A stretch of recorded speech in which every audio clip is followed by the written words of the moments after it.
Hello my dears, നമുക്കിന്ന് 10ാം ക്ലാസ്സിലെ രണ്ടാമത്തെ പാഠത്തിലെ ചാപവും കോണും എന്ന ഭാഗം ഒന്ന് പഠിക്കാം. അപ്പോൾ കഴിഞ്ഞ ഭാഗത്ത് നമ്മൾ പഠിച്ചത് എന്താണെന്ന് ഓർമ്മയുണ്ടോ? എന്താണ്? ഒന്നും കൂടി പറയാം. ഇതൊരു വൃത്തമാണ്. ഇത് വൃത്തത്തിൻ്റെ എന്താണ്? കേന്ദ്രമാണ്.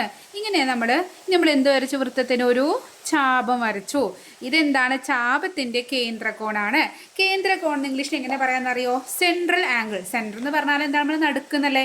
അപ്പോൾ central angle first letter central angle എന്ന് എഴുതുമ്പോൾ ഫസ്റ്റ് ഏതാ ലെറ്റർ വരിക? സി ആണ് വരിക. അപ്പോൾ എപ്പോഴും നമ്മൾ കേന്ദ്രകോണിന് സി എന്നുള്ള ലെറ്റർ കൊണ്ടാണ് നമ്മൾ കൊടുക്കുക. സി ഡിഗ്രിയാണ് കൊടുത്തു. ഇത് നമ്മൾ എന്താ പറഞ്ഞത്? ഈ ചാപത്തിൻ്റെ രണ്ട് ബിന്ദുവിൽ നിന്നും, അതായത് ഈ ബിന്ദു ഈ ബിന്ദു ഇവിടെ നിന്നും ഇങ്ങനെ നമ്മൾ ഈ വൃത്തത്തിലോട്ട് വരയ്ക്കണ ഈ കോൺ എന്താണ്? ഈ കോണിൻ്റെ ഈ കേന്ദ്രകോണിൻ്റെ പകുതിയായിരിക്കും. പകുതി എന്ന് പറഞ്ഞാൽ എന്താ പറയുക? C/2. ഇതിൻ്റെ പകുതിയായിരിക്കും ഇത്. അതായത് ഇത് 100 ആണെങ്കിൽ ഇത് 50 ആയിരിക്കും.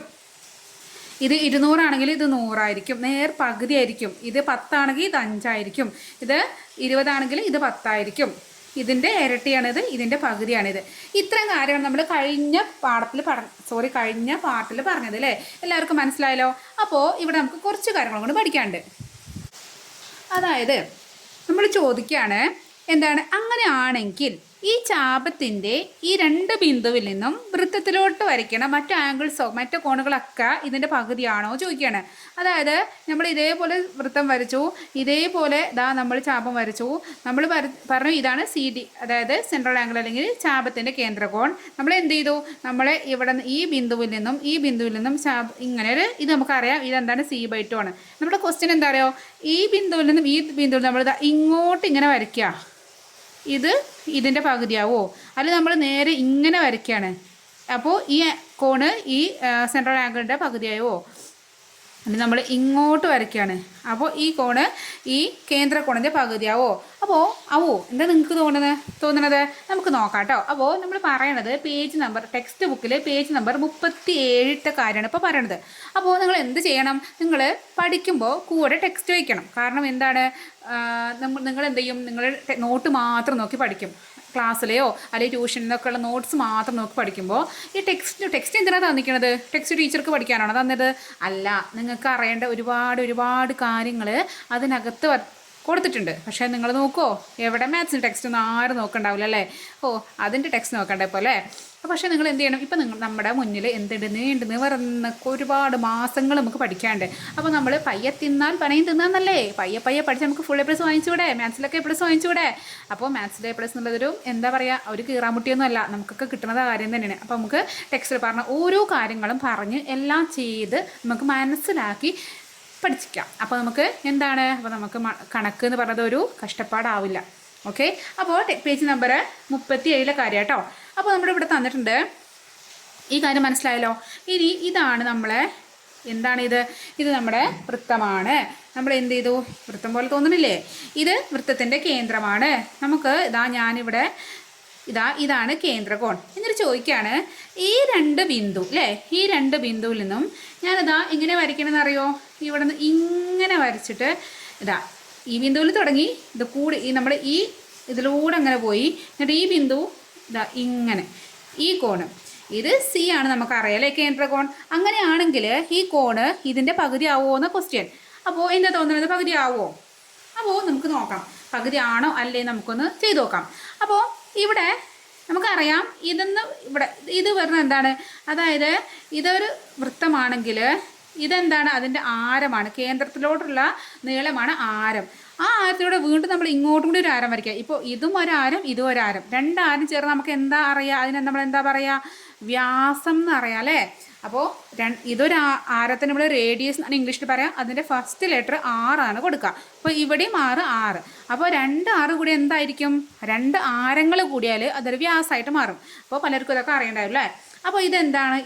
ഇതിൻ്റെ വ്യാസമാണ് അല്ലേ? ഇനി ഞാൻ എന്താ ചെയ്തറിയോ? നമുക്ക് ഇവിടെ കിട്ടിയ ഈ കോണുണ്ടോ? ഈ കോണിന് ഞാൻ X ഡിഗ്രി ആണ് എടുത്തു. നമുക്ക് എത്രയെന്ന് അറിയില്ല. അപ്പോൾ ഞാൻ എത്ര എടുത്തു? ഇവിടെ X ഡിഗ്രി എന്ന് എടുത്തു. ഇത് എത്രയാണ്? X ഡിഗ്രിയാണ്. ഈ ചിത്രം ഇങ്ങനെ നോക്കുമ്പോഴേ നമുക്കിതിൻ്റെ ഉള്ളിൽ ഒരു ത്രികോണം കാണാനുണ്ടോ? ഇങ്ങനെ ഒരു ത്രികോണം ഇവിടെ കാണാനുണ്ട് അല്ലേ? അപ്പോൾ ഈ ത്രികോണത്തിൻ്റെ പ്രത്യേകത എന്താണ്? എന്തെല്ലാം പ്രത്യേകത ഉണ്ടോ? ഈ ത്രികോണത്തിൻ്റെ ഇതെന്താണ്? ഇത് റേഡിയസ് ആരമാണ്. അതായത് കേന്ദ്രത്തിൽ നിന്നും ഇങ്ങോട്ടുള്ളത് ഒരു ആരം. ഇനി ഇതും എന്താണ്? ഇതും ആരമാണ് അല്ലേ. അപ്പോൾ എന്താ നമ്മൾ ആ ത്രികോണം ഞാൻ ഇവിടെ നിന്ന് വരയ്ക്കുകയാണേ. ഇതാ ഇങ്ങനെയാണ് ത്രികോണം. ഇവിടെയും റേഡിയസിന് ഇവിടെ റേഡിയസ്, അതായത് ഇതും ആരമാണ് ഇതും ആരമാണ്. ഇത് എക്സ് ആണ് തന്നിട്ടുണ്ട്. നമ്മളപ്പോൾ നമുക്കറിയാം എന്താണ് സമപാർശ്വ ത്രികോണം എന്ന് പറഞ്ഞാൽ. നിങ്ങൾക്ക് അറിയോ സമപാർശ്വ ത്രികോണം എന്ന് പറഞ്ഞാൽ? സമപാർശ്വ ത്രികോണം എന്ന് പറഞ്ഞാൽ രണ്ട് വശങ്ങൾ തുല്യമായിട്ടുള്ള ത്രികോണത്തിന് നമ്മൾ പറയും അതെന്താണ്? അത് സമപാർശ്വ ത്രികോണാണെന്ന് പറയും. അപ്പോൾ ഈ ത്രികോണം എന്താണ്? സമപാർശ്വ ത്രികോണമാണ്. പിന്നെ അതിന് പുറമെ സമപാർശ്വ ത്രികോണത്തിന് വേറൊരു കാര്യം കൂടിയുണ്ട്. എന്താണെന്നറിയോ? തുല്യമായ വശങ്ങൾക്കെതിരെയുള്ള കോണുകളും തുല്യമാണ്. എന്താണ്? തുല്യമായ വശങ്ങൾക്ക് എതിരെയുള്ള കോണുകൾ തുല്യമാണെന്ന് പറയാം. അപ്പോൾ ഈ വശത്തിന് എതിരെയുള്ള കോണാണ് എക്സ്. അങ്ങനെയാണെങ്കിൽ ഈ തുല്യമായ വശങ്ങൾ ഇതല്ലേ, ഈ രണ്ടല്ലേ. അപ്പോൾ ഇതിന് ഓപ്പോസിറ്റുള്ള, ഇതിന് എതിർവശത്തുള്ള ഇത് എക്സ് ഡിഗ്രി ആണെങ്കിൽ ഈ വശത്തിന് ഓപ്പോസിറ്റുള്ള ഇതും എന്തായിരിക്കും? ഇതും എക്സ് ആയിരിക്കും. അപ്പോൾ നമ്മൾ പിക്ചറിൽ കൊടുക്കാൻ സമയത്ത് ഇത് നമുക്ക് എക്സ് ഉണ്ടെങ്കിൽ ഇതും നമുക്ക് എന്ത് കിട്ടി? എക്സ് കിട്ടി. അപ്പോൾ ഇതും എക്സ് ഇതും എക്സ്. ഓക്കെ. ഇനി നമുക്ക് ഇവിടെ വേറൊരു കാര്യം നോക്കാം. ഞാനില്ലേ ഈ ത്രികോണത്തിനില്ലേ, ഇപ്പോൾ നമ്മളിവിടെ പുറത്തേക്ക് എടുത്ത ത്രികോണത്തിനില്ലേ, അതിന് ഞാൻ ഇതിനൊരു ഇങ്ങനൊരു പുറം കോണ് വരയ്ക്കുകയാണ്. പുറം കോണ് പറഞ്ഞാൽ ഇത് പുറം കോണെന്ന് പറഞ്ഞാൽ എങ്ങനെയാണ്? ഇതൊരു ത്രികോണമാണെങ്കിൽ അതിന് 3 വശങ്ങളല്ലേ, ഏതെങ്കിലും ഒരു വശം നീട്ടിയാണ് വരയ്ക്കുക. അതായത് ഈ വശം ഇങ്ങനെ നീട്ടിയാൽ ഇത് ഇവിടുത്തെ പുറം കോണാണ്. അല്ല നമുക്ക് ഈ വശമാണ് നീട്ടാൻ തോന്നുന്നു പറഞ്ഞാൽ ഈ വശം ഇങ്ങോട്ട് നീട്ടിയാൽ ഇതെന്താണ്? ഇത് ഇവിടുത്തെ പുറം കോണാണ്. അങ്ങനെ വേണ്ട, ഇത് നീട്ടിയാൽ മതി. അപ്പോൾ ഇത് ഇങ്ങോട്ട് നീട്ടിയാൽ ഇത് ഇവിടുത്തെ പുറം കോണാണ്. അപ്പോൾ നമുക്ക് വേണമെങ്കിൽ ഇങ്ങോട്ട് നീട്ടാം, ഇങ്ങോട്ട് നീട്ടാം, ഇങ്ങോട്ട് നീട്ടാം, ഇങ്ങോട്ട് നീട്ടാം, ഇങ്ങനെ നീട്ടാം, ഇങ്ങനെ നീട്ടാം. എന്തായാലും അതൊക്കെ എന്തായിരിക്കും? അവിടെ ഉണ്ടാക്കുന്ന കോൺ നമ്മൾ പറയും അതെന്താണ്? അതിൻ്റെ പുറം കോണാണ്. അപ്പോൾ പുറം കോണല്ല നമുക്ക് മനസ്സിലാക്കേണ്ടത്. പുറം കോണായിട്ടൊരു കണക്ഷൻ ഉണ്ട്. എന്താണ് പുറം കോൺ എന്ന് പറഞ്ഞാൽ? അപ്പോൾ ഞാനിവിടെ വരച്ച് കാണിച്ചത് ഇതാണ് പുറം കോൺ. ഇവിടുത്തെ പുറം കോൺ എന്ന് പറഞ്ഞാൽ പുറം കോണിന് അടുത്ത് ഇവിടെ ത്രികോണത്തിന് 3 കോണുകളാണുള്ളത്. 1 2 3. അപ്പോൾ പുറം കോണിന് അടുത്തൊരു കോണുണ്ടാവും. ആ കോണിനെ നമ്മൾ മൈൻഡ് ആക്കണ്ടേ. നമ്മൾക്ക് ഈ പുറം കോണിന് അപ്പുറത്ത്, അതായത് അകലത്തിലിരിക്കുന്ന 2 കോണുകൾ, അതായത് ഈ കോണ് എ എന്ന് എടുത്തു, ഈ കോണ് ബി എന്ന് എടുത്തു എന്ന് വിചാരിച്ചോ. അപ്പോൾ ഈ പുറം കോണെന്ന് പറഞ്ഞാൽ ഈ അകലത്തിലിരിക്കുന്ന 2 കോണുകളുടെ തുകയായിരിക്കും. അപ്പോൾ എന്ത് വരും? എ പ്ലസ് ബി വരും. എ പ്ലസ് ബി ആയിരിക്കും ഇത്. ഇപ്പോൾ നമ്പർ വെച്ച് പറയുകയാണെങ്കിൽ ഞാൻ നമ്പർ വെച്ചിട്ട് കൊണ്ട് പറഞ്ഞുതരാം. അതായത് ഇത് നമ്മളെ ഒരു ത്രികോണം, ഇതിന് പുറകോണ് ഇങ്ങോട്ട് വരയ്ക്കുന്നു വിചാരിച്ചിട്ടോ. അപ്പോൾ ഇത് 10 ഡിഗ്രിയാണ്, ഇത് 20 ഡിഗ്രി ആണെന്നുണ്ടെങ്കിൽ ഇത് എത്രയായിരിക്കും? 10ഉം 20ഉം കൂട്ടിയിട്ട് ഇത് 30 ഡിഗ്രി ആയിട്ട് മാറും. അപ്പോൾ മനസ്സിലായോ? അങ്ങനെയാണെങ്കിൽ ഈ ഒരു സമപാർശ്വ ത്രികോണത്തിന് മാത്രം നോക്കുക. അവിടെ പുറം കോണ് എത്രയായിരിക്കും നിങ്ങൾക്ക് പറയാൻ പറ്റുമോ? അവിടെ ഇവിടെ അകലത്തിരിക്കുന്ന 2 കോണുകൾ എക്സും എക്സും ആണ്. അപ്പോൾ ഈ പുറം കോൺ എന്ന് പറഞ്ഞാൽ എന്തായിരിക്കും? എക്സ് പ്ലസ് എക്സ് ആയിരിക്കും അല്ലേ. എക്സ് പ്ലസ് എക്സ് എന്ന് പറഞ്ഞാൽ എന്താണ്? അത് 2x അല്ലേ. അപ്പോൾ നമുക്ക് പുറം കോണ് കിട്ടി. ഇവിടുത്തെ പുറം കോണ് പറഞ്ഞാൽ ഇതാണ്, ഇയാളാണ് അല്ലേ. അപ്പോൾ നമുക്ക് ഇവിടെ എന്ത് കിട്ടി? ഈ എന്നുള്ളത് 2x എന്ന് കിട്ടി. ഇനി എൻ്റെ മക്കളെ നേരെ നോക്ക്. ഞാൻ ഈ പിക്ചർ ഒന്നും കൂടി ഞാൻ വലുതാക്കി വരയ്ക്കുകയാണേ. ഇതാണ് നമ്മളെ ചാപം. ഇത് നമ്മൾ ഇങ്ങനെ വരച്ച് ഇത് നമുക്ക് കിട്ടി, ഇതും കിട്ടി. ഇത് എക്സ് എടുത്തു, ഇത് 2x എടുത്തു. അപ്പോൾ നോക്ക്, ഇതിന് പകുതിയല്ലേ 2xൻ്റെ പകുതിയല്ലേ എക്സ്. അപ്പോൾ ഇവിടെ നമുക്ക് നേരത്തെ പറഞ്ഞ നമ്മുടെ ആ ഒരു നിയമം ഇവിടെ എന്താണ്? ഇവിടെ ബാധകമാണ്. നമുക്ക് ശരിയിട്ട് എടുക്കാം അല്ലേ. സൂപ്പർ, നീ അത് പാലിച്ചിട്ടുണ്ട്. കാരണം ഈ ചാപത്തിൻ്റെ കേന്ദ്രകോണിൻ്റെ പകുതിയായിരിക്കും ചാപത്തിൻ്റെ 2 ബിന്ദുക്കൾ വൃത്തത്തിലുണ്ടാക്കുന്ന മറ്റൊരു കോൺ എന്ന് പറയുമ്പോൾ ആ നിയമം ഇവിടെ എന്താണ്? ഇവർ പാലിച്ചിട്ടുണ്ട്. അപ്പോൾ നമുക്ക് പറയാം ഇത് ഓക്കെയാണ്. ഇനി നമുക്ക് അടുത്ത കണ്ടീഷൻ നോക്കാം. ഇപ്പോൾ നമ്മൾ വരച്ചിരുന്ന ചിത്രങ്ങളൊക്കെ, അതായത് ഇങ്ങനെ വൃത്തം വരച്ചിട്ട് അതിൻ്റെ ഇങ്ങനെ മുകളിലേക്കാണ് വരച്ചിരുന്നത് അല്ലേ. എപ്പോഴും നമ്മൾ ഇത് വരച്ചത് ഇവിടെ അല്ലെങ്കിൽ ഇവിടേക്കാണ് ഇങ്ങനെ ബിന്ദുക്കൾ വരച്ചിരുന്നത്. പക്ഷേ നമുക്ക് കുറച്ച് താഴെയായിട്ട് വരയ്ക്കാൻ പറ്റുമോ നോക്കാം. അപ്പോൾ ഞാനിതാ ഇവിടെ വലിയൊരു വൃത്തം വരച്ചു. വൃത്തത്തിൻ്റെ കേന്ദ്രം ഇതാണെന്ന് വിചാരിക്കാം. നമ്മളെ ചാപം ഇതാണ് ചാപത്തിൻ്റെ കേന്ദ്രകോൺ സി. ഇനി ഞാൻ എന്താ ചെയ്യുന്നത്? 2 ബിന്ദുക്കൾ ഇതും അല്ലേ. ഇവിടെ നിന്ന് കുറച്ച് താഴോട്ട്, അതായത് ആ വൃത്തത്തിലെ ബിന്ദു ഇവിടേക്ക് ആക്കി എടുക്കാൻ വിചാരിച്ചു. അതായത് അപ്പോൾ ഈ ഇതിൽ നിന്നും നമ്മൾ ഇങ്ങനെ വരച്ചു, ഇവിടെ നിന്ന് ഇങ്ങനെ വരച്ചു. എന്നിട്ട് ഈ കോണ്, അപ്പോൾ ഈ കേന്ദ്രകോണും ഇതും തമ്മിൽ എന്താണ് ബന്ധം? ഇതിൻ്റെ പകുതിയായിട്ട് ഇത് വരുമോ? ഇതിൻ്റെ ഇരട്ടിയായിട്ട് ഇത് വരുമോ? നമുക്ക് ഇതുവരെ നമ്മൾ പറഞ്ഞ നിയമം ഇവിടെ പാലിക്കപ്പെടുമോ എന്ന് നമുക്ക് നോക്കാം. അപ്പോൾ അത് ചെയ്യാൻ വേണ്ടിയിട്ട് ഞാൻ ആദ്യം എന്ത് ചെയ്തു? ഈ വൃത്ത കേന്ദ്രമായിട്ട് ഇങ്ങനെ ഒരു കണക്ഷൻ ഉണ്ടാക്കി. അപ്പോൾ നമ്മളെ പിക്ചർ ഇങ്ങനെ വന്നു. അപ്പോൾ നേരെ നോക്കാം കേട്ടോ. ഇനി ഇതിലേതൊക്കെയാണ് ആരങ്ങൾ? ഇത് ഒരു ആരമാണ്, ഇതെന്താണ് ഒരു ആരാണ്. ഇനി ഇതെന്താണ്, ഇതും ഒരു ആരാണ് അല്ലേ. അപ്പോൾ 3 ആരങ്ങൾ ഇവിടെ നമുക്ക് ഈ പിക്ചറിൻ്റെ ഉള്ളിലുണ്ട്. ഈ ചിത്രത്തിൻ്റെ ഉള്ളിൽ എന്തുണ്ട്, 3 ആരങ്ങളുണ്ട് അല്ലേ. ഇനി എന്താ ചെയ്യേണ്ടത് അറിയോ, ഇതിൽ ഒരു ത്രികോണം ഞാൻ എടുക്കാം കേട്ടോ. ഏത് ത്രികോണം എന്നറിയോ, ഈ വലിയ ത്രികോണം. ആ വലിയ ത്രികോണം ഞാൻ അതിനെ മാത്രം നോക്കുക കേട്ടോ. അതായത് ഈ ത്രികോണത്തിന് മാത്രം, എന്താ ഞാൻ ഈ റെഡ് കൊണ്ട് കാണിക്കുന്ന ഈ ത്രികോണം മാത്രം നോക്കുകയാണേ. അപ്പോൾ നോക്കുമ്പോൾ അതിൻ്റെ 2 സൈഡുകൾ, 2 വശങ്ങളും എന്താണ്, ആരമാണ്. നമുക്കറിയാം 2 വശങ്ങൾ ഈക്വൽ ആയിട്ടില്ല, 2 വശങ്ങൾ തുല്യമായിട്ടുള്ള ത്രികോണത്തിന് നമ്മൾ എന്താ പറയുക, സമപാർശ്വ ത്രികോണം. അപ്പോൾ നമ്മൾ നേരത്തെ തൊട്ട് മുന്നേ നമ്മൾ പറഞ്ഞു സമപാർശ്വ ത്രികോണം ആണെങ്കിൽ അവിടെ എന്താണ്, തുല്യമായ വശങ്ങൾക്ക് എതിരെയുള്ള കോണുകളും തുല്യമാവും. അപ്പോൾ ഞാൻ എന്താ ചെയ്യണമെന്ന് അറിയോ, ഞാൻ ഈ കോണ് എക്സ് എന്ന് എടുത്തു. ഓക്കെ, അങ്ങനെയാണെങ്കിൽ ഈ വശത്തിൻ്റെ ഈ പിക്ചർ മാത്രമാണ് ഇങ്ങനെ വരച്ചു തരാം. ഈ കോണ് നമുക്ക് എക്സ് എടുത്തു, ഇത് 6ആണ്. അപ്പോൾ ഈ വശത്തിന് ഓപ്പോസിറ്റുള്ള, ഈ വശത്തിന് എതിരുള്ള കോണ് എക്സ് ആണെങ്കിൽ ഈ വശത്തിന് ഓപ്പോസിറ്റ്, അത് 2 തുല്യമായ വശങ്ങളാണ്. അപ്പോൾ ഇതും എന്തായിരിക്കും, എക്സ് ആയിരിക്കും. അപ്പോൾ ഇവിടെ നോക്കുമ്പോൾ ഇതെന്താണ്, ഇതും എക്സ് കിട്ടി. ഓക്കെ, ഇനി ഞാൻ അടുത്ത ത്രികോണത്തിന് എടുക്കാം കേട്ടോ. ഇതാണ് അടുത്ത ത്രികോണം എന്നറിയോ, ഈ ത്രികോണം, ഞാൻ ഈ ബ്ലൂ കളറും കൊണ്ട് കാണിച്ച ഈ ത്രികോണം. അപ്പോൾ ആ ത്രികോണത്തിൻ്റെ കേസിൽ നോക്ക്, ഈ വശവും 6ആണ്, ഈ വശവും 6, 2 വശങ്ങളും. അതായത് ഞാൻ ആ ത്രികോണം മാത്രം ഇങ്ങോട്ട് വരയ്ക്കുകയാണെങ്കിൽ ഇങ്ങനെ വരും, ഇവിടെയും ആരം ഇവിടെയും ആരം. എന്നിട്ട് അപ്പോൾ നമ്മൾ ഈ മൊത്തം ഈ ആംഗിൾ നമ്മൾ എന്തെടുക്കാമെന്നറിയോ, നമുക്ക് വൈ എന്നെടുക്കാം, വൈ. അപ്പോൾ ഇവിടെ നമുക്ക് ഈ കുഞ്ഞതല്ല, ഈ 2 ചെറിയ, അതായത് ഇതിൻ്റെ ഇടയ്ക്ക് ഇങ്ങനെ ഒരു വരുന്നുണ്ട്, മൊത്തത്തിലുള്ളതാണ്. കാരണം ഈ ത്രികോണത്തിൻ്റെ മൊത്തം ആംഗിൾ അല്ലേ. അപ്പോൾ ഇത്രയും എന്താണ്, മൊത്തം എന്തെടുത്തു, നമ്മൾ എന്തെടുത്തത്, വൈന്ന് എടുത്തു. അപ്പോൾ നമുക്ക് അവിടെ വൈന്ന് കൊടുക്കാം, അത് മൊത്തത്തിലാണ്. അപ്പോൾ അവിടെ ചിത്രം വരയ്ക്കുമ്പോൾ കൺഫ്യൂഷൻ ആവരുത്, മൊത്തത്തിൽ വൈന്ന് എടുത്തു. അങ്ങനെ ഇത് വൈ ആണെങ്കിൽ ഇതിന് ഓപ്പോസിറ്റുള്ളതാണ് ഇത്, അങ്ങനെ ഇതിന് ഓപ്പോസിറ്റാണ് ഇതും എന്തായിരിക്കും, വൈ സമപാർശ്വ ത്രികോണത്തിൻ്റെ അല്ലേ. അപ്പോൾ ഈ കോണും എന്തായിരിക്കും, വൈ ആയിരിക്കും. അപ്പോൾ ആ പിക്ചറിനുള്ളിൽ മനസ്സിലാവുണ്ടോ, ഇവിടെയും വൈ ആണ്, ഇവിടെയും വൈ ആണ്. ഞാനിതാ നിങ്ങൾക്ക് മനസ്സിലാവാൻ കുറച്ച് വലുതാക്കി വരച്ചിട്ടുണ്ട്. ഇത് എക്സ്, അതിന് ഓപ്പോസിറ്റ് എക്സ്, ഇത് 6, ഇത് 6, ഇത് 6. ഇവിടെ വൈ, ആ വൈ ഇത് മൊത്തത്തിലാണ് വൈ കേട്ടോ. അതായത് ഇങ്ങനെ കോണ് വരുമ്പോൾ ഇത് മൊത്തത്തിൽ, ഇതിൻ്റെ ഇടയ്ക്ക് ഒരു വരി ഇവിടെ എക്സ് കൊടുത്തിട്ടുണ്ട്, പക്ഷേ ഇത് മൊത്തമാണ് വൈ ഉള്ളത്. ശ്രദ്ധിക്കണേ, ഇവിടെയും വൈ ആണ്. ഇത്ര കാര്യം നമുക്ക് കിട്ടിയില്ലേ. ഇനി ഞാനൊരു കാര്യം ചെയ്യാൻ പോവാം കേട്ടോ. എന്താ ഞാൻ ചെയ്യണമെന്ന് അറിയോ, ഞാൻ ഈ വശത്തിനെ ഇങ്ങോട്ട് നീട്ടി.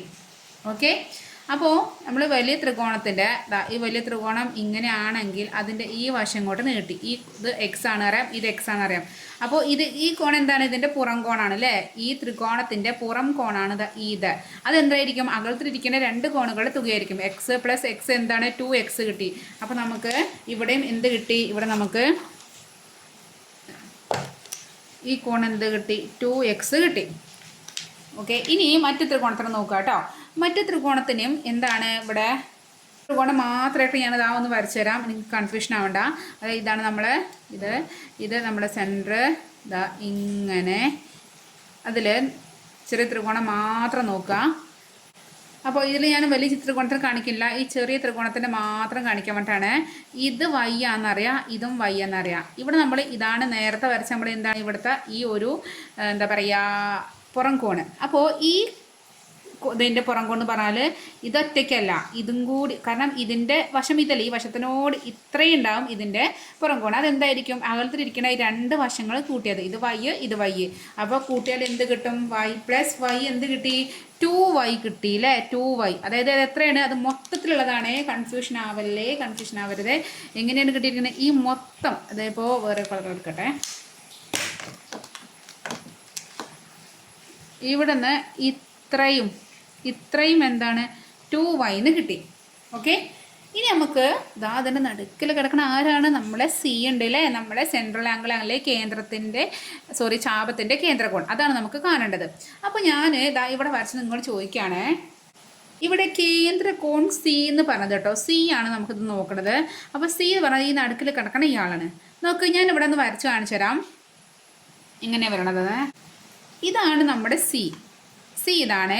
ഇനി ഇത്രയും ഉള്ളത് എന്താണ്, 2x ആണ്. ഇനി ഇവിടെ നിന്ന് ഞാൻ കുറച്ച് വലുതാക്കി കാണിച്ചു തരാം, നിങ്ങൾക്ക് മനസ്സിലാവട്ടെ വിചാരിച്ചിട്ടാണ്. ഇവിടെ നിന്ന് ഇത്രയും ഉള്ളത് എന്താണ്, 2y ആണ്.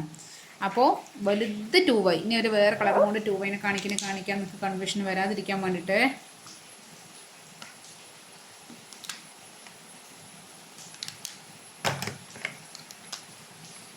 ഇത്രയുമാണ് 2y. അപ്പോൾ നോക്ക് ഏറ്റവും ചെറുതാണ് ഇവിടെ സി, പിന്നെ ഇത് 2x, ഇത്രയും 2y. അപ്പോൾ ഇതൊന്ന് സി കാണാൻ നമ്മൾ എന്താ ചെയ്യാം, മൊത്തം 2y ആണ്. അതിൽ നിന്നും ഈ 2xനെ തട്ടിയാൽ ബാക്കി എന്താണ്, സി കിട്ടും അല്ലേ. അപ്പോൾ സി ഈക്വൽ ടു നമുക്ക് എന്ത് കിട്ടി, നമുക്ക് ഒരു ഇക്വേഷൻ പോലെ എഴുതാം. സി ഈക്വൽ ടു 2yയിൽ നിന്നും 2x അങ്ങോട്ട് കുറയ്ക്കുമ്പോൾ നമുക്ക് എന്താ കിട്ടിയത്, നമുക്ക് സി കിട്ടും. അപ്പോൾ ഇങ്ങനെ നോക്കുമ്പോൾ ഇവിടെ നോക്ക്, ഇവിടെ 2yയിലും 2 ഉണ്ട്, 2x രണ്ടിലും 2 ഉണ്ട് അല്ലേ. ഈ 2 നമ്മൾ പുറത്തേക്ക് കോമൺ ആയിട്ട് എടുത്തു, പൊതുവായിട്ടുള്ളതിന് 2 പുറത്തെടുത്തു. പിന്നെ 2 പുറത്തേക്ക് വന്നാൽ പിന്നെ ഇവിടെ ആരാണ്, y ആണ്. ആ വൈനെ ഇവിടെ എഴുതി മൈനസ്. ഈ 2xന്ന് 2 നമ്മൾ പുറത്തെടുത്തിട്ടുണ്ട്, ബാക്കി ഇവിടെ എന്താണ്, x ആണ്. അപ്പോൾ സി ഈക്വൽ ടു നമുക്ക് എന്ത് കിട്ടി, 2 ഇൻറ്റു y മൈനസ് എക്സ് കിട്ടി. ഇനി നമ്മൾ ചാപത്തിൻ്റെ 2 ബിന്ദുക്കൾ വൃത്തത്തിലുണ്ടാക്കുന്ന കോൺ ഏതാ നമുക്ക് നേരെ നോക്കാം. ഏതാണ്, ഇതാണ് നമ്മൾ അവിടെ നമുക്ക് നേരെ ഇപ്പുറത്തേക്ക് ജസ്റ്റ് മനസ്സിലാക്കാൻ വരച്ചുതരാം. ഇതാണ് നമ്മളെ സി. ഇനി നമ്മുടെ ചാപത്തിൻ്റെ ഇങ്ങനെ നമ്മൾ ഉണ്ടാക്കണം ഈ കോണാണ് ചോദിക്കുന്നത്, അതായത് ഈ കോണ്, ഈ ചാപം ഇങ്ങനെ ഉണ്ടാക്കണം. ഞാൻ വൃത്തം വരച്ചിട്ട് വേണമെങ്കിൽ കാണിച്ചു തരാം, പെട്ടെന്ന് കാണിച്ചു തരാം. ഇത് വൃത്തത്തിൻ്റെ കേന്ദ്രം, ഇത് നമ്മളെ ചാപം, ഇത് ഈ കോണ്, ഇത് സി കിട്ടി. ഇനി ഇവിടെ നമുക്ക് എന്തുണ്ട്, നമ്മൾ ഇങ്ങനെ വരച്ചിട്ടുണ്ട് അല്ലേ, ഇങ്ങനെ വരച്ചിട്ടുണ്ട്. നമുക്ക് അറിയേണ്ട ആൾ ഈ ബ്ലാക്കിലാണ് കേട്ടോ. നമുക്ക് എന്തൊക്കെ കിട്ടിയിട്ടുണ്ട് നമുക്കിത് അവിടെ എഴുതാം. നമുക്ക് കിട്ടിയത് ഇത് നമുക്ക് എക്സ് ആണെന്നറിയാം. ഓക്കെ, ഇനി നമുക്ക് അറിയണ കാര്യം എന്താണ്, നമുക്ക് അറിയണത് ഈ മൊത്തത്തിലുള്ള നമുക്ക് y എന്നറിയാം. നമുക്ക് കണ്ടത് ഈ ബ്ലാക്ക് ഇടയിലുള്ളതാണ്. അപ്പോൾ മൊത്തത്തിലുള്ള വൈയിൽ നിന്നും ഈ എക്സ് ആണ് മൈനസ് ചെയ്യുമ്പോൾ നമുക്ക് എന്ത് കിട്ടും, ഈ അകത്തിരിക്കുന്ന ആൾ കിട്ടും അല്ലേ. അപ്പോൾ ഈ ഒരു കോണ് പറഞ്ഞാൽ ഈ കോണ് മാത്രം എന്ന് പറഞ്ഞാൽ നമുക്ക് എന്ത് കിട്ടി, y മൈനസ് എക്സ് കിട്ടി. ഇനി നമ്മൾ ചിത്രത്തിലേക്ക് നോക്കുക കേട്ടോ. നമുക്ക് സി എന്താണ് കിട്ടിയത്, ഇത് ഞാൻ ആ പിക്ചർ മാത്രം വരയ്ക്കണേ. ഇത് നമ്മളെ ചാപം, ഇത് കേന്ദ്രകോൺ, ഇത് നമുക്ക് കിട്ടിയിരിക്കുന്നത് ഇത് കിട്ടിയ 2 into y minus x, 2 into y minus x. ഇത് കിട്ടിയത് y മൈനസ് എക്സ്. അയ്യടാ, എന്താണ് ഇവിടെയും ഇതിൻ്റെ ഇരട്ടിയല്ലേ ഇത്. y മൈനസ് എക്സിനെ കൊണ്ട് 2നെ കൊണ്ട് ഗുണിച്ചിക്കാണ്. ഏത് നമ്പറിനെയും 2 കൊണ്ട് ഗുണിക്കാന്ന് പറഞ്ഞാൽ എന്താണ്, അത് അതിൻ്റെ ഇരട്ടിയായിരിക്കും അല്ലേ. അപ്പോൾ ഇതിൻ്റെ പകുതിയാണ് ഇത്. അപ്പോൾ ഇവിടെ നമ്മൾ ഈ സാർ എന്ത് ചെയ്യുന്നുണ്ട്, ഇയാൾ ഈ നിയമം കൃത്യമായിട്ട് പാലിക്കുന്നുണ്ട് നമുക്ക് പറയാം. ഓക്കെ, അപ്പോൾ നമുക്ക് അടുത്തൊരു കണ്ടീഷനിലേക്ക് പോവാം. ഇതുവരെ നമ്മൾ പറഞ്ഞ ചാപത്തിൻ്റെ കേന്ദ്രകോണുകളൊക്കെ എന്തായിരുന്നു, 180 ഡിഗ്രിനേക്കാളും താഴെയായിരുന്നു അല്ലേ. അപ്പോൾ എപ്പോഴും നമുക്ക് 180 ഡിഗ്രിയാന്ന് പറയാം. അതായത് നമ്മളൊരു കോണ് പറയുകയാണെങ്കിൽ 180 എന്ന് പറയാൻ ഇങ്ങനെ ഇത്രയും, അതായത് ഇതാണ് നമ്മൾ പ്രൊട്രാക്ടർ വെക്കുമ്പോൾ ഇത്രയുമാണ് 180 അല്ലേ. നമ്മളിപ്പോൾ പറഞ്ഞ കോണ് ചാപത്തിൻ്റെ കേന്ദ്രകോണൊക്കെ എങ്ങനെ പറയുക, ഇങ്ങനെയാണ് പറയുന്നത്, ഇങ്ങനെ. അപ്പോൾ ഇതൊക്കെ എന്താണ്, ഇത്രയും ആയാലും 180 ആവുള്ളൂ. നമ്മൾ പറഞ്ഞത് ഇത്രയാണ്. അപ്പോൾ ഇതൊക്കെ 180 താഴെയുള്ള നമ്മൾ പറഞ്ഞത്. ഇനി 180 വലിയ കേന്ദ്രകോണുള്ള ഒരു ചാപം നമുക്ക് വരയ്ക്കാം. അപ്പോൾ നമ്മൾ എന്ത് വരച്ചു, ഇവിടെ വൃത്തത്തിൻ്റെ കേന്ദ്രമാണ്, ഇങ്ങോട്ടൊരു ആരം വരച്ചു, ഇങ്ങോട്ടൊരം. ഇതെന്താണ്, ഇതിപ്പോൾ ഒരു ചാപമായില്ലേ. ഇനി അപ്പോൾ ഇങ്ങനെ വരയ്ക്കുമ്പോൾ നിങ്ങൾ ഓടിപ്പോയി ഇതാണ് ചാപത്തിൻ്റെ കേന്ദ്രകോൺ എന്ന് എഴുതരുത്. അതാണ് ചാപത്തിൻ്റെ കേന്ദ്രകോൺ അല്ല, നമ്മൾ ആ ചാപം അല്ല എടുക്കണേ. നമ്മളെ ചാപം അതല്ല. ഏതാണ് നമ്മളെ ചാപം, ഇതാണ് നമ്മുടെ ചാപം. അതായത് ഈ ചാപം, നമ്മൾ ചാപം എന്ന് പറഞ്ഞാൽ എന്താണ്, ആ സർക്കിളിൽ ആ വൃത്തത്തിൽ നമ്മളൊരു കഷ്ണം വെട്ടിയെടുത്തതാണ്. അപ്പോൾ നമ്മൾ വെട്ടിയെടുത്ത കഷ്ണം ഇതാണ്. അപ്പോൾ ഇതിൻ്റെ കേന്ദ്രകോൺ മുകളത്തല്ല, ഇതാണ് ഇതിൻ്റെ കേന്ദ്രകോൺ. ഏതാ വരിക, ഇതാണ്. അപ്പോൾ ഇതെന്താണ്, ഇങ്ങനെ കാണുമ്പോഴേ അറിയാം ഇതെന്താണ്, ഇത് 180 ഡിഗ്രീനേക്കാൾ കൂടുതലാവൂല്ലേ. അപ്പോൾ ഇനി ഇവിടെ എന്താണ്, ഈ ചാപത്തിൻ്റെ 2 ബിന്ദുക്കളാണ് ഇയാളും ഇയാളും. അയാൾ വൃത്തത്തിലുണ്ടാക്കണ മറ്റൊരു കോൺ നമ്മൾ വരയ്ക്കുകയാണെങ്കിൽ ഞാനതാ ഇങ്ങോട്ടൊരു കോണാണ് വരച്ചു. അപ്പോൾ ഇതാണ് ഇത് സി ആണെങ്കിൽ ഇത് c/2 ആവോ, അതാണ് നമ്മൾ നോക്കാം. അപ്പോൾ ഇവിടെ ചാപത്തിൻ്റെ കേന്ദ്രകോൺ 180 ഡിഗ്രിക്ക് മുകളിലാവുമ്പോൾ, 180 ഡിഗ്രിനേക്കാളും കൂടുതലാവുമ്പോൾ ആ ചാപത്തിൻ്റെ 2 ബിന്ദുക്കൾ വൃത്തത്തിലുണ്ടാക്കുന്ന ആ കോണ് ചാപത്തിൻ്റെ കേന്ദ്രകോണിൻ്റെ പകുതിയാവോ എന്ന് ജസ്റ്റ് നമുക്ക് ചെക്ക് ചെയ്യാം. അപ്പോൾ അത് നോക്കാൻ വേണ്ടി ഞാൻ എന്ത് ചെയ്യുന്ന പറയുക, ഈ വൃത്തത്തിൻ്റെ കേന്ദ്രകോണിക്ക് ഈ കോണിൻ്റെ കേന്ദ്രത്തിന് ഇങ്ങനെ ഒരു ലൈനാണ് വരച്ചു. അപ്പോൾ അവിടെ 2 കോണുകൾ കിട്ടിയില്ലേ, ഇവിടെ ഒരു കോണ്, ഈ 2 കോണുകൾ കിട്ടിയില്ലേ. അപ്പോൾ ഇനി ഐശ്വര്യമായിട്ട് നമുക്ക് അവർക്ക് പേരിന് കൊടുക്കാം. എന്താണ്, അപ്പോൾ ഒന്നിന് നമുക്ക് എക്സ് എന്ന് കൊടുക്കാം. ഇത് എക്സ് കൊടുത്തു, ഇത് വൈ കൊടുത്തു. ഇനി നേരെ നോക്കുക കേട്ടോ, ഇത് ആരമാണ്, ഇതും എന്താണ് കേന്ദ്രത്തിൽ നിന്നും ടോട്ടലിൽ നമ്മൾ ആരെന്ന് പറഞ്ഞില്ല, ഇതൊക്കെ എന്താണ് ആരങ്ങളാണ്. അപ്പോൾ ഇത് 2 ആരങ്ങൾ. ഇനി ഇവിടെ അതിനകത്ത് 2 ത്രികോണങ്ങൾ നമുക്ക് കിട്ടിയിട്ടുണ്ട്. 2 ത്രികോണം, ഇതും ആരാണ് കേട്ടോ, കേന്ദ്രത്തിൽ നിന്നും ഈ വൃത്തത്തോട്ട് ഇതും ആരമാണ്. ഇവിടെ നമുക്ക് രണ്ട് എന്താ കിട്ടിയിരിക്കുന്നത്, രണ്ട് ത്രികോണങ്ങൾ കിട്ടിയിട്ടുണ്ട്. ഇത് മാറാണേ. അപ്പോൾ ഈ രണ്ട് ത്രികോണങ്ങളും, അതായത് ഒരു ത്രികോണം ഇത്, അടുത്ത ത്രികോണം തൊട്ടപ്പുറത്തുള്ള ഇത്, ഈ രണ്ട് ത്രികോണങ്ങൾ എന്താണ്, ഇവിടെ റേഡിയസ് 6ആണ്, ഇവിടെ 6ആണ്, ഇവിടെ 6ആണ്, ഇവിടെ 6ആണ് ഒക്കെ എന്താണ്. അപ്പോൾ ഇവിടുത്തെ വശങ്ങളൊക്കെ തുല്യമായി, ഇവിടെ അല്ല കേട്ടോ, ഇതാണേ, സോറി നേരെ നോക്കണേ. ഇത് നമ്മളൊരു ത്രികോണമാണെങ്കിൽ ഇതും ഇതും ഇതും ഇതും. ഇനി അടുത്ത ത്രികോണം ഇങ്ങനെയാണെങ്കിൽ ഇതാ, ഈ വശം 6ആണ്, ഈ വശം 6ആണ്. അങ്ങനെ രണ്ട് വശങ്ങൾ തുല്യമായിട്ടുള്ള നമുക്ക് എന്ത് കിട്ടി, നമുക്ക് രണ്ട് സമപാർശ്വ ത്രികോണങ്ങൾ കിട്ടി. ഇനി സമപാർശ്വ ത്രികോണത്തിൻ്റെ പ്രത്യേകത എന്താണ്, അവരുടെ തുല്യമായ വശങ്ങൾക്ക് എതിരെയുള്ള കോണുകളും എന്തായിരിക്കും, തുല്യമായിരിക്കും അല്ലേ. അപ്പോൾ നമ്മൾ കോൺ ഇങ്ങനെ വരയ്ക്കുകയാണെങ്കിൽ, ഫസ്റ്റ് കോൺ ഇങ്ങനെയാണെങ്കിൽ ഇത് റേഡിയസ് ആണ്, ഇതും റേഡിയസ് ആണ്, ഈ കോൺ നമുക്ക് എക്സ് കിട്ടിയിട്ടുണ്ട്. അങ്ങനെയാണെങ്കിൽ ഇതിന് ഓപ്പോസിറ്റ്, ഇതിന് എതിർവശത്തുള്ള കോണ് എന്താണ്, എക്സ് ആണെങ്കിൽ ഇതിന് ഓപ്പോസിറ്റിലായുള്ള കോണ് ഇതും എന്തായിരിക്കും, എക്സ് ആയിരിക്കും. അപ്പോൾ നമുക്കിതാ ഇവിടെ എന്ത് കിട്ടി, എക്സ് എന്ന് കിട്ടി. അങ്ങനെ അതേപോലെ തന്നെ അടുത്ത സമപാർശ്വ ത്രികോണം, ഇവിടെ നമുക്ക് വൈ കിട്ടിയിട്ടുണ്ട്. ഈ ത്രികോണമായിട്ടോ വൈ കിട്ടിയിട്ടുണ്ട്. ഇവിടെയും 6ആണ്, ഇവിടെയും 6ആണ്. അങ്ങനെയാണെങ്കിൽ രണ്ട് ത്രികോണങ്ങളാണ്. അപ്പോൾ അങ്ങനെയാണെങ്കിൽ ഈ വശത്തിന് എതിരെയുള്ള ഈ കോണ് അതിനോട് തുല്യമായിരിക്കും ഈ വശത്തിന് എതിരെയുള്ള ഈ കോണ്. അപ്പോൾ ഇതെന്തായിരിക്കും, ഇത് വൈ ആയിരിക്കും. അപ്പോൾ നമുക്ക് ഇവിടെ വൈ കിട്ടി. ഓക്കെ, അപ്പോൾ ഞാൻ കുറച്ച് വലുതാക്കി വരയ്ക്കട്ടെ. ഇപ്പം നമുക്ക് കിട്ടിയ കാരണം ഞാൻ ഇവിടെ കൊടുത്തിട്ടുണ്ട്. ഇത് കേന്ദ്രകോൺ, ഇത് എക്സ് ആണെങ്കിൽ ഇത് എക്സ് ആയിരിക്കും, ഇത് വൈ ആണ്, ഇത് വൈ ആയിരിക്കും, ഇതും ഇതും ഇതും എന്താണ്, ഇതിൻ്റെ ആരങ്ങളാണ്. അപ്പോൾ ഇത്ര കാര്യമാണ് നമുക്ക് കിട്ടിയത് അല്ലേ. ഇനി ഇതാ ഈ ത്രികോണങ്ങൾ മാത്രം നോക്കട്ടെ. ഞാൻ ഇവിടെ ഇങ്ങനെ ഇതിനെ നീട്ടി വരയ്ക്കുകയാണ്. അതായത് ഇതിന് ഞാൻ ഇങ്ങനെ ഇവിടെ പുറം കോണാണ്, അതായത് ഇതിന് പുറം കോൺ നന്നായിട്ടാണ് വരിക കേട്ടോ. ഇതിങ്ങനെ ജോയിൻ ചെയ്തിട്ടാണ് ഇവിടെ ഞാൻ നിങ്ങൾക്ക് വേറെ കാണിച്ചതാണ്. അപ്പോൾ ഈ പുറം കോണ്, അതായത് ഈ പുറം കോൺ എന്ന് പറയുന്നതായിരിക്കും ഇതിനടുത്തുള്ള കോണല്ല, അകലത്തിരിക്കുന്ന രണ്ട് കോണുകൾ കൂട്ടിയതാവും നമ്മൾ പറഞ്ഞു. അപ്പോൾ എക്സും കൂട്ടിയാൽ എന്ത് വരും, 2x വരും, 2x. അതുപോലെ ഇവിടെ ഈ വൈയും ഈ പുറംകോണെന്ന് പറഞ്ഞാൽ ഈ പുറംകോണെന്ന് പറഞ്ഞാൽ എന്താണ്, ഈ അകലത്തിരിക്കുന്ന രണ്ട് കോണ്, അതിനടുത്തുള്ള കോണ് ഇതാണ്, ഇതല്ല. ഈ രണ്ട് കോണുകൾ കൂട്ടിയ y + y എന്താണ്, 2y വരും.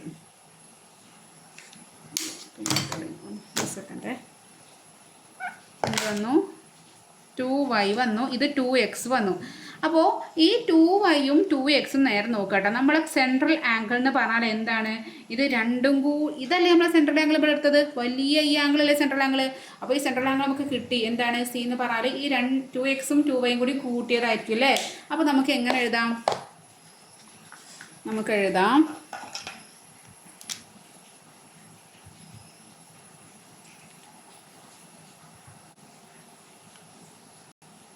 C = 2x + 2y എന്ന് എഴുതാം. രണ്ടിലും എന്തുണ്ട്, രണ്ട് പൊതുവായിട്ടുള്ളതാണ്. ആ പൊതുവായിട്ടുള്ള രണ്ടിന് പുറത്തെടുത്തു, ബാക്കി ഇവിടെ എക്സ് ഉണ്ട്, ഈ പ്ലസ് അതുപോലെ എഴുതി, ഈ രണ്ട് ഇവിടെ പുറത്തേക്കുന്ന, ബാക്കി ഇവിടെ y ഉണ്ട്. അപ്പോൾ നമുക്ക് എന്ത് കിട്ടി, C = 2 × x + y ആണ് കിട്ടി. ഇനി നമ്മൾ ചാപത്തിൻ്റെ അതായത് കേന്ദ്രകോൺ ഇതാണ് നമുക്ക് അതിൻ്റെ രണ്ട് ബിന്ദുക്കൾ വൃത്തത്തിലുണ്ടാക്കണം. ഈ കോണ് മൊത്തം വരുമ്പോൾ എന്താണ്, ഇതാണ് നമ്മുടെ കോണ്. ഇതെന്താണ് ഇവിടെ, ആ കോണ് x + y, ഇത്രയും എക്സും ഇത്രയും y, അപ്പോൾ x + y ആയിരിക്കും ഈ കോണ്. അപ്പോൾ നോക്ക്, ഇതിൻ്റെ ഇരട്ടിയല്ലേ ഇത്, ഇതിൻ്റെ പകുതിയല്ലേ ഇവിടെ. x + y-നെ 2 കൊണ്ട് ഇൻറ്റു ചെയ്തതാണ് കേന്ദ്രകോണ്. അപ്പോൾ ഇവിടെ നമ്മളെ നിയമം എന്താണ്, പാലിക്കപ്പെട്ടു, നമുക്ക് കണ്ണും പൂട്ടി പറയാം അല്ലേ. ഇനി നമുക്ക് പേജ് നമ്പർ 41 കേട്ടോ, പേജ് നമ്പർ 41 രണ്ട് ക്വസ്റ്റ്യൻ തന്നിട്ട് നമുക്ക് നോക്കാം, എന്താണ് തന്നിരിക്കണം നോക്കാം. ചുവടെയുള്ള ചിത്രങ്ങളിൽ വൃത്തത്തിലെ ഒരു ചാപത്തിൻ്റെ കേന്ദ്രകോൺ കാണിച്ചിട്ടുണ്ട്. ഓരോ ചിത്രത്തിലും ചാപം വൃത്തത്തിൻ്റെ മറ്റു രണ്ട് ബിന്ദുക്കളിൽ ഉണ്ടാക്കുന്ന കോണുകൾ കണക്കാക്കുക. വളരെ സിമ്പിളായിട്ടുള്ളൊരു ക്വസ്റ്റ്യനാണ്. നമുക്ക് നമ്മളെ പിക്ചർ വരയ്ക്കാം. ഫസ്റ്റ് ആൾ ഇങ്ങനെയാണ് അല്ലേ. എന്നിട്ട് നമുക്കിതാ ഇവിടെ ഇങ്ങനെ ഒരു ചാപത്തിൻ്റെ കേന്ദ്രകോൺ തന്നിട്ടുണ്ട്. ആ ബിന്ദുവിൽ നമ്മൾ ഇങ്ങനെ ഒരു കോൺ ഇവിടെ ഉണ്ടാക്കിയിട്ടുണ്ട്. ഇവിടെ ഒരു കോണുണ്ട്. അതുപോലെ ഇയാൾ ഇങ്ങോട്ടൊരു കോൺ ഉണ്ടാക്കിയിട്ടുണ്ട്. നമുക്ക് തന്നിരിക്കണം എന്താണ്, ഇത് 100 ഡിഗ്രിയാണ് തന്നിട്ടുണ്ട്. ഓക്കെ, അപ്പോൾ വേണമെങ്കിൽ നിങ്ങൾക്ക് ഒറ്റയടിക്ക് ഞാൻ നമ്മൾ പറഞ്ഞുതരാം. ഇനി വേണമെങ്കിൽ നിങ്ങൾക്ക് പേരുകളൊക്കെ കൊടുത്തിട്ട് കുറച്ച് സൂപ്പറായിട്ട് നമുക്ക് എഴുതാണ്. നമുക്ക് എങ്ങനെ എഴുതാമെന്നറിയോ, ഈ കോൺ നമ്മൾ സെൻട്രൽ ഇത് നമ്മൾ വേണമെങ്കിൽ O എന്ന് കൊടുത്തു, ഇതിന് A കൊടുത്തു, ഇതിന് B കൊടുത്തു, ഇതിന് C കൊടുത്തു, ഇതിന് D കൊടുത്തു. അപ്പോൾ ഇനി നോക്കുമ്പോൾ A O C angle A O C ആണ് നമുക്ക് 100 ഡിഗ്രി തന്നിട്ടുണ്ട്. അതാണ് നമ്മുടെ സി എന്ന് പറയുന്നത് നമ്മുടെ സെൻട്രൽ ആംഗിളാണ് അത്. അപ്പോൾ ആ രണ്ട് ബിന്ദുക്കൾ വൃത്തത്തിലുണ്ടാക്കണ മറ്റ് ഈ കോൺ എന്തായിരിക്കും? അതായത് A O C sorry D ആട്ടോ, A D C A D C A D C നമ്മൾ കൊടുക്കേണ്ട കോൺ ഇതിന് നടുക്ക് ഡി അല്ല ഇവിടെ ഇതിൻ്റെ ഇവിടുത്തെ കോൺ. അപ്പോൾ ഡി നടുക്കിൽ വരും. ഇവിടെ നമ്മൾ ഒ എടുത്തു, അപ്പോൾ ഒ നടുക്കിൽ വന്നു. അപ്പോൾ എ ഡി സി പറഞ്ഞാൽ എന്തായിരിക്കും? ഇതിൻ്റെ പകുതി 100/2 എന്ന് പറഞ്ഞാൽ എന്തായിരിക്കും? 50 ഡിഗ്രി കിട്ടി. അപ്പോൾ നമുക്ക് ഇത് എന്ത് കിട്ടി? 50 ഡിഗ്രി എന്ന് കിട്ടി. അയ്യോ, ഇനി ഇതിപ്പോൾ എങ്ങനെ കാണാം? ആംഗിൾ എ ബി സി അതായത് ഈ കോൺ എങ്ങനെ കാണാം? വല്ല വഴിയുണ്ടോ? എന്തായിരിക്കും വഴി? അപ്പോൾ അത് കാണിക്കാൻ വേണ്ടി ഞാൻ ഈ ഇത് ഇവിടെ വരച്ച് കാണിച്ചേരേ. ഇതാണ് നമ്മൾ തന്നിരിക്കുന്നത്. ഇത് എത്ര തന്നിരിക്കണേ? ഇതാ, ഇത് 100 തന്നിട്ടുണ്ട്. അപ്പോൾ ഇവിടെ ഈ 100-നല്ല ഇത് നോക്കുക. ഇതാ ഈ കോണ് നോക്കുക. അതായത് ഈ ചാപം, ഇതാ ഈ ചാപം ഞാൻ വരച്ച ഈ ചാപം, കട്ടിക്കുട്ടി ഈ ചാപം ഈ വൃത്തത്തിലുണ്ടാക്കുന്ന ചാപത്തിൻ്റെ 2 ബിന്ദുക്കൾ വൃത്തത്തിലുണ്ടാക്കുന്ന ഒരു കോണായിരിക്കും ഈ കോണെന്ന് പറഞ്ഞാൽ അല്ലേ? അപ്പോൾ ഇത് എത്ര കിട്ടണം? നമുക്ക് തന്നിട്ടില്ല. പക്ഷേ നമുക്കറിയാം മൊത്തം ഒരു വൃത്തത്തിൻ്റെ കോണെന്ന് പറഞ്ഞാൽ മൊത്തം ഇത്രയും പകുതി പറഞ്ഞാൽ ഇത്ര ഒരു പ്രൊട്രാക്ടർ അല്ലേ അതിൻ്റെ ഷേപ്പിൽ ഇത്ര ഒരു റാ പോലെ ഇത് എത്രയും 150 അതുപോലെ ഒരു പ്രൊട്രാക്ടർ ഇവിടെ കൊണ്ട് വെച്ചു, അത് എന്താണ് 150. അപ്പോൾ 150 കൂട്ടുമ്പോൾ നമുക്ക് എത്ര കിട്ടുന്ന പറയാം? 360 കിട്ടും. ടോട്ടൽ എത്ര ഉണ്ടാവുക? ടോട്ടൽ ഒരു സർക്കിളിൻ്റെ ഒരു വൃത്തത്തിൻ്റെ കോണെന്ന് പറഞ്ഞാൽ അത് 360. ഇത് നമ്മൾ എന്ത് ചെയ്യുക? ഇവിടെ ഇത്രയും 100 തന്നിട്ടുണ്ട്. അപ്പോൾ ബാക്കി എത്ര ഉണ്ടാവുക? അപ്പോൾ 360-ൽ നിന്നും 100 കുറയ്ക്കുമ്പോൾ നമുക്ക് 260 എന്ന് കിട്ടും. അപ്പോൾ ഇതെന്താണ്? ഇത് 260 നമുക്ക് കിട്ടി. അപ്പോൾ ആ 260 എന്ന് പറഞ്ഞത് ഈ ഒരു ചാപത്തിൻ്റെ കേന്ദ്രകോണാണ്. ആ ചാപത്തിൻ്റെ നമ്മൾ തൊട്ട് മുന്നിൽ നമ്മൾ ഈ ഇത് നിയമം പഠിച്ചതാണ്. അപ്പോൾ ഈ കോൺ എന്തായിരിക്കും? ഈ ചാപത്തിൻ്റെ കേന്ദ്രകോണിൻ്റെ പകുതി ആയിരിക്കും. അപ്പോൾ 260-ൻ്റെ പകുതി ആയിരിക്കും ഇത്. അപ്പോൾ നമുക്ക് എങ്ങനെ കാണാം? മനസ്സിലായാലും പിക്ചർ വരയ്ക്കുകയാണേ. അപ്പോൾ എ ബി സി എന്ന് പറഞ്ഞാൽ 260/2. അപ്പോൾ 260/2 നമുക്ക് ചെയ്ത് നോക്കാം. 260 ഒറ്റയടിക്ക് ഇവിടെ എഴുതാൻ പറ്റുന്നവർക്ക് നമുക്ക് എഴുതാം കേട്ടോ. അങ്ങനെ എഴുതാം. നിങ്ങൾക്ക് അറിയാത്തവരും കൂടി പഠിക്കട്ടെ വെച്ചിട്ട് ഞാൻ ഇങ്ങനെ പറഞ്ഞിരുന്നത്. 2-ൽ O 2 2 2 2 പോകുമ്പോൾ 0 6 താഴേക്ക് ഇറക്കിയിട്ടു. 2 6-ൽ 3 ആണ്. ഈ 3 6. അപ്പോൾ 6 4 പോയ 0, ഈ 0 ഉണ്ട്, അത് മുകളിൽ കിട്ടും. അപ്പോൾ 130 എന്ന് കിട്ടും. അപ്പോൾ നമുക്ക് എത്ര കിട്ടി? ഈക്വൽ ടു 130 ഡിഗ്രിയാന്ന് കിട്ടി. അപ്പോൾ നമുക്ക് ഇവിടുത്തെ ഇത് പറഞ്ഞ ഇത് 130 കിട്ടിയപ്പോൾ 3 കാര്യങ്ങളും കിട്ടി. ഇനി അവിടുത്തെ അതിൽ അടുത്ത ഒരു പിക്ചർ തന്നിട്ടുണ്ട്, അത് വരയ്ക്കാം. ഇങ്ങനെ നമുക്ക് എന്താണ് ഒരു ചാമ്പ് ഇവിടെ തന്നിട്ടുണ്ട്. ഈ ചാമ്പ് എന്ന് പറഞ്ഞാൽ നമുക്ക് എത്ര തന്നിരിക്കുന്നത്? ഇത്രയുള്ളത് 240 തന്നിട്ടുണ്ട്. 240 നമ്മൾ ഏതൊക്കെ കണ്ടെന്നറിയോ? ഇവിടെയുള്ള ഈ കോണ് നമ്മൾ കാണണം, അതുപോലെ ഈ കോണ് നമുക്ക് കാണണം. അപ്പോൾ നമുക്ക് നോക്കാം. അപ്പോൾ ആദ്യം ഞാനിതാ ഒരു കാര്യം ഇവിടെ വരയ്ക്കുകയാണേ. നമുക്ക് തന്ന കാര്യത്തെ ഒരു കാര്യം, ഇത് 240 തന്നിട്ടുണ്ട്. അങ്ങനെയാണെങ്കിൽ ഈ ചാപത്തിൻ്റെ കേന്ദ്രകോൺ 240 ആണെങ്കിൽ ഈ ചാപത്തിൻ്റെ 2 ബിന്ദുക്കൾ ഈ വൃത്തത്തിലുണ്ടാക്കണ ഈ കോൺ എന്ന് പറയാൻ എന്തായിരിക്കും? ഇതിൻ്റെ പകുതി ആയിരിക്കും അല്ലേ? അപ്പോൾ നമുക്ക് വേണമെങ്കിൽ ഇവിടെയും പേരുകൾ കൊടുക്കാം. ഇവിടെ നമുക്ക് A B C O D ഇങ്ങനെ വേണമെങ്കിൽ കൊടുക്കാം കേട്ടോ. നമുക്ക് ഇഷ്ടമുള്ള പോലെ കൊടുക്കേ. അപ്പോൾ നമുക്ക് ഇവിടെ നമ്മൾ ഫസ്റ്റ് കാണുന്ന ആംഗിൾ എ ബി സി, അതായത് ഈ എ ബി സി ഈ കോണ് പറഞ്ഞാൽ ഈ കോണിൻ്റെ പകുതി ആയിരിക്കും അല്ലേ? അപ്പോൾ നമുക്ക് പറയാം ഈക്വൽ ടു അതെന്താണ്? 240/2. അപ്പോൾ നമുക്ക് ചെയ്യുമ്പോൾ 240-നെ 2 കൊണ്ട് ഹരിക്കുമ്പോൾ O 2 2 4 4 2 ഈ 2 4 പിന്നെ 0. അപ്പോൾ നമുക്ക് എന്ത് കിട്ടി? 120 എന്ന് കിട്ടി. അപ്പോൾ നമുക്ക് ഈക്വൽ ടു 120 ഡിഗ്രി എന്ന് കിട്ടി. ഏതാ കിട്ടിയത്? നമുക്ക് ഈ ആൾ 120 കിട്ടി. ഇനി ഈസി അല്ലേ? അപ്പോൾ നോക്ക്, ഇത് രണ്ടും കിട്ടി. ഇനി ഈ കോൺ എത്ര നമുക്ക് നോക്കണം. എന്നാൽ ഈ കോണിൻ്റെ പകുതി ആയിരിക്കും ഈ കോൺ കിട്ടിയാൽ ഈ കോണും കിട്ടും. അപ്പോൾ അത് നോക്കാൻ ഇവിടെ മൊത്തത്തിൽ നമ്മൾ പറഞ്ഞു, ഇങ്ങനെ മൊത്തത്തിലൊരു സർക്കിളാണെങ്കിൽ അത് 2 ഇത് 150 ഇത് 150 രണ്ടും കൂടി കൂട്ടിയാൽ എത്രയും കിട്ടുന്നത്? 360. അപ്പോൾ 360 ഇത്രയാണ് 360 ടോട്ടൽ. അതിൽ ഇത്രയും ഭാഗം 240 ഇത്രയും. അപ്പോൾ ബാക്കി എന്താ ഉണ്ടാവുക? 360-ൽ നിന്നും 240 അങ്ങോട്ട് കുറയ്ക്കുക. അപ്പോൾ നമുക്ക് കുറയ്ക്കുമ്പോൾ ഇപ്പുറത്തിട്ട് കുറയ്ക്കാം 240. അപ്പോൾ 0 0 0 6 4 2 3 2 1. അപ്പോൾ നമുക്ക് എന്ത് കിട്ടി? 120 എന്ന് കിട്ടി. ഏതാ 120? ഇത് 120. അപ്പോൾ ഇത് 120 ഇതെന്തായിരിക്കും? അത് അതിൻ്റെ പകുതിയായിരിക്കും. അപ്പോൾ എ ഡി സി എന്ന് പറയാൻ എന്തായിരിക്കും 120/2 എന്ന് പറഞ്ഞാൽ 12 2 6 തവണ പിന്നെ 0. അപ്പോൾ നമുക്ക് 60 ഡിഗ്രിന്ന് കിട്ടും. അപ്പോൾ നമുക്ക് ഇത് എത്ര 60 ഡിഗ്രിയാണെന്ന് കിട്ടി. അപ്പോൾ ഇത്രയും പറഞ്ഞാൽ നിങ്ങൾക്ക് മനസ്സിലായി എന്ന് വിചാരിക്കണു. എന്തെങ്കിലും ഡൗട്ട് ഉണ്ടെങ്കിൽ എന്തെങ്കിലും മനസ്സിലാവാത്തുണ്ടെങ്കിൽ ഒരു നാണോ ഒരു മടി വിചാരിക്കേണ്ട, നിങ്ങൾക്ക് എന്നോട് ചോദിക്കാം. കാരണം ഞാൻ പല ക്ലാസ് എടുക്കുമ്പോൾ പല കുട്ടികൾക്കും 10ലെത്തിയിട്ടും ഒക്കെ ഹൈസ്കൂളിലെത്തിയിട്ട് കൂട്ടാനും കുറയ്ക്കാനും ഗുണിക്കാനും ഹരിക്കാനും അതുപോലെ നിങ്ങൾക്ക് മാറുന്നതാണ് പ്ലസ് മൈനസ്. അപ്പോൾ നെഗറ്റീവും ഗുണിക്കുമ്പോൾ എന്താ വരിക, കൂട്ടുമ്പോൾ എന്താ വരിക, കുറയ്ക്കുമ്പോൾ എന്താ വരിക, ആകെപ്പാടെ കൺഫ്യൂഷനുള്ള. ഞാൻ ഇതുവരെ ക്ലാസ് എടുത്ത പകുതി മുക്കാലും കുട്ടികൾക്കും ആ ഡൗട്ട് ഞാൻ കണ്ടിട്ടുണ്ട്. അപ്പോൾ നിങ്ങൾ വലിയ കുട്ടികളെ എനിക്ക് ഇനി ഇത് അറിയില്ല എന്ന് വിചാരിച്ചിട്ട് എങ്ങനെ ഞാൻ ചോദിക്കുക, അയ്യോ അത് എനിക്ക് നാണക്കടല്ലേ ഇത് അറിയാത്തതെന്നൊക്കെ അങ്ങനെ വിചാരിച്ചിട്ട് ആരും ഇരിക്കേണ്ട. സംശയം ഉണ്ടത് സംശയം ഉണ്ടെങ്കിൽ അത് ചോദിക്കാനാണ്. അപ്പോൾ നിങ്ങൾക്ക് സംശയങ്ങൾ ചോദിക്കാം. അപ്പോൾ ഞാൻ പറഞ്ഞുതരാം. നിങ്ങൾക്ക് അങ്ങനെ ബേസിലെ വല്ല ഡൗട്ട് ഉണ്ടെങ്കിൽ ഞാൻ നിങ്ങൾക്കായിട്ട് അതിനായിട്ട് വീഡിയോ ചെയ്തുതരാം. അപ്പോൾ നിങ്ങളത് പറയണം. അപ്പോൾ ആ കൺഫ്യൂഷനൊക്കെ മാറ്റിയിട്ട് വേണം നമുക്ക് പഠിക്കാൻ. അപ്പോൾ ഒരു നാണം കരുതണ്ട. നിങ്ങൾ ചെറിയ ക്ലാസ്സിൽ പഠിക്കുമ്പോൾ അത് ആ സമയത്ത് നിങ്ങൾ കുറച്ച് കളിയിൽ പെട്ടു, അത് ശ്രദ്ധിക്കാതെ. അതുകൊണ്ടാണ് നിങ്ങൾക്ക് ഇപ്പോൾ അത് ബുദ്ധിമുട്ടായി തോന്നുന്നത്. പക്ഷേ എന്നാലും നമ്മുടെ മുന്നിൽ ഇഷ്ടംപോലെ സമയമുണ്ട്. അതൊക്കെ പഠിച്ചെടുക്കാനുള്ള സമയം നമ്മുടെ മുന്നിൽ ഇങ്ങനെ ഉണ്ട്. അപ്പോൾ നമുക്ക് എല്ലാം നമുക്ക് ഒന്നിനും തുടങ്ങിയിട്ട് അറിയാത്തവർക്ക് വേണ്ടിയിട്ടാണ് പറയുന്നത് കേട്ടോ. അപ്പോൾ അവർക്ക് എന്തായാലും നമുക്ക് മുന്നിലെത്തണം. അപ്പോൾ നമുക്ക് ഏറ്റവും ഇഷ്ടപ്പെട്ട സബ്ജക്റ്റായിട്ട് നമുക്ക് എന്ത് മാറ്റണം, നമുക്ക് കണക്ക് മാറ്റണം. അപ്പോൾ ഓക്കെ, അപ്പോൾ ഇതിൻ്റെ ബാക്കി നമുക്കായിട്ട് അടുത്ത ക്ലാസ്സിൽ കാണാം. അപ്പോൾ ഒരു കാര്യം പറയട്ടെ പോകുന്നതിന് മുമ്പേ എന്താ ചെയ്യേണ്ടത്, ലൈക്ക് ചെയ്യുക, അതുപോലെ നിങ്ങളെ ഫ്രണ്ട്സിന് ഷെയർ ചെയ്ത് കൊടുക്കുക. സബ്സ്ക്രൈബ് ചെയ്യാതെ കാണുന്ന കൂട്ടുകാർ എന്താ ചെയ്യേണ്ടത്, ഒന്ന് ആ സബ്സ്ക്രൈബ് ബട്ടൺ പ്രസ് ചെയ്തിട്ട് പോണേ. Okay, by.